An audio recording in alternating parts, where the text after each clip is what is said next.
This is KGW News at Sunrise.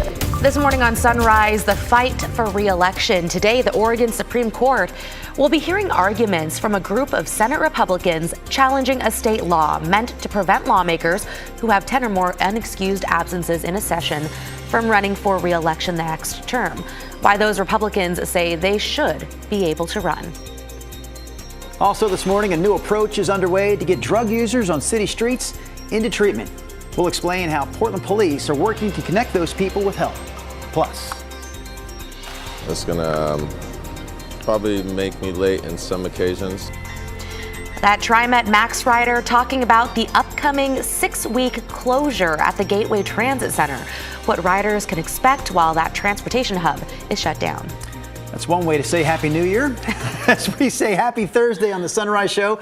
Chris will talk more about traffic here in a second, but Rodney, let's get in the forecast. With some rain moving in. Oh, my goodness gracious. We've got something to talk about today. Dramatic. It was very scary the way you presented that. Here it is, ladies and gentlemen. This is a weakening system, but currently it's producing a pretty good punch with some heavier rain that's moved into the Long Beach area, Astoria. It's pretty much solid rain from Cowlitz County up to Seattle. Now notice here down into the Portland area, we're kind of on the tail end of this system that will be moving through this morning. Rain is now working its way up the Sunset Highway, marching toward downtown Portland. This will continue to be a weakening system, and that's why we expect rain totals to be light and for the rain to mainly end a little bit later this morning. Right now, 47 degrees with rain just west of the city. Will be 49. Could be a trace of rain around at noon, and then later today, 50 degrees and primarily dry with a lot of cloudiness hovering around the area this afternoon. Here's Chris. Rod, we take you to the west side, Highway 26, the Sunset out near Cedar Hills Boulevard. For some perspective at home, the headlights there on the left-hand side of your screen, that's the inbound commute, and you can see we're rolling along just fine there. We hop over to Sunnyside, I-205 through Clackamas here, northbound right here on the right-hand side of your screen. That's moved along just fine as well. And I-5 at the 84 interchange, that looks good. Freeways are in good shape. We do have ongoing police activity over in Southeast at 166th and Powell, an overnight shooting investigation near 166th and Bush. So be on the lookout for police there on Powell Boulevard. But so far, guys, freeways are in good shape. Good to know. Thank you so much, Chris. Today, the Oregon Supreme Court will be hearing arguments surrounding Measure 113. It prevents state lawmakers from running for re-election if they have 10 or more unexcused absences during a legislative session. You might remember earlier this year, Senate Republicans walked out for a record-breaking 6 weeks, disqualifying 10 of them from seeking re-election. 5 have sued the state, challenging the law. Arguments are set to begin later this afternoon. The court will ultimately decide if those senators can run for re-election. The deadline to file for office is March 12th. We have an update this morning on a man who's suspected of being the leader of a drug ring here in Oregon. The Multnomah County Sheriff's Office says Luis Funes was arrested again last night after he failed to appear in court. Funes was first arrested last week following a raid at 2 Portland area properties. Authorities seized 52 pounds of powder fentanyl, along with cash and guns. Funes was released that same day on the promise to appear in court, but when he didn't show up, a warrant was issued and authorities tracked him down last night in Southeast Portland. We just have more presence out there. We can cover more ground and reach more people.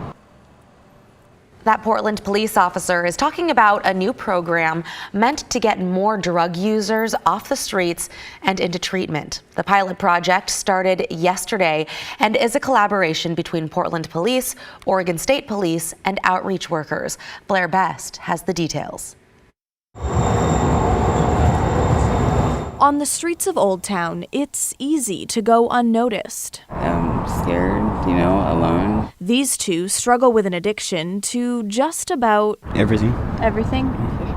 A lot of us don't know where to start or where to go for any kind of services. It's that disconnect Portland Police is now trying to fix. So we're trying to kind of break that cycle now by just starting to, introduce people to service providers who can come out on the street that moment and hopefully make those connections that, convince people to go into recovery. It's a new approach to addiction that hit the streets Wednesday morning. Today is a pilot project. This is the first day, very early stages. So when we interact with folks on the street who are actively using in public spaces and they express any interest in getting help, we're able to connect them in that moment with a social worker and then hopefully steer them into treatment.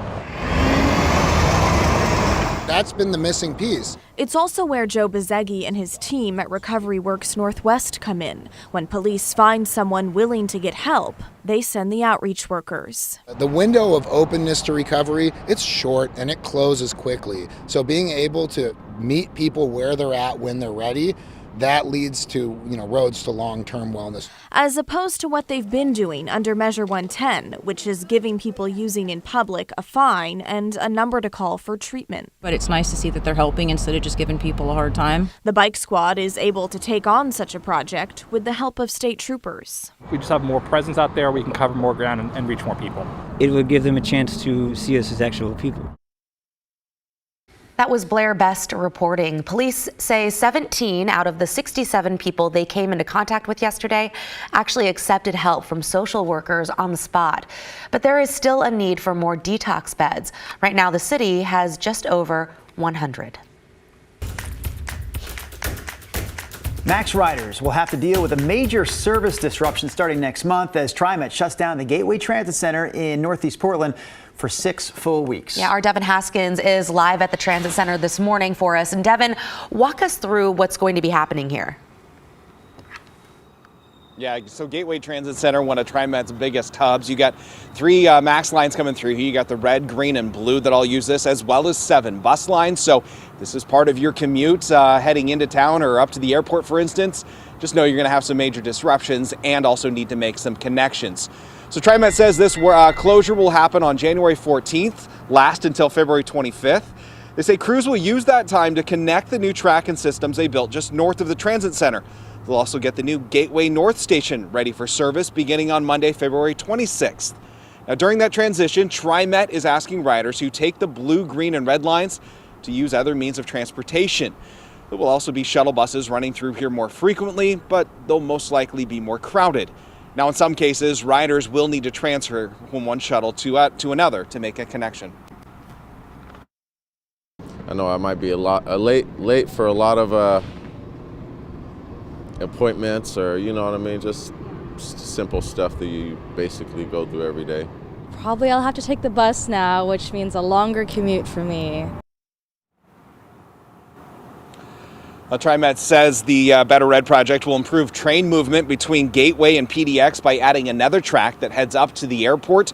There will also be new bridges and a new MAX station for inbound trains heading downtown. You'll find that just north of Gateway here.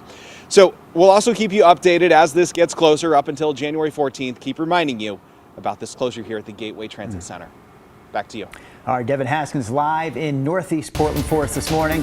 Let's talk about a new addition to downtown Portland now. Take a look at this, a sneak peek of what's called the Woodsy Winter Village by way of drone footage. So this is located right under the Morrison Bridge along Nadeau Parkway. The centerpiece is a covered outdoor ice rink.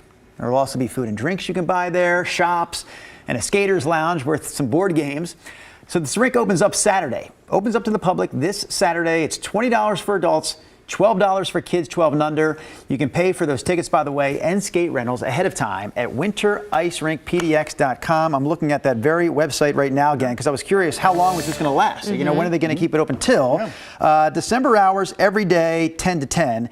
The only day it's going to be closed is Christmas Day. They say January hours are to be determined. So I'm thinking maybe they're going to wait to see how popular this is and how long they can keep it going. We haven't done this before, have we? Not in downtown Portland. Downtown ice rink outdoors, fun. Hillsborough had one for a few years, and it was successful, but it was small. Yeah. No offense, Hillsborough, but it was small. I like small things. I want to go see this one in person to see how big it really is. Okay. Yeah, we'll see you this afternoon with your measuring tape out there, and you'll get back to us tomorrow. Eyeball test. Okay, here's a look at what's going on weather-wise. We have the front moving in. We've been advertising this as a weak system, but when you get north of Portland, it's a pretty good rainmaker. Story's had some heavier rain rates. You can see it's very solid rain north of Portland up to Seattle. The bright colors, that's coming down pretty good.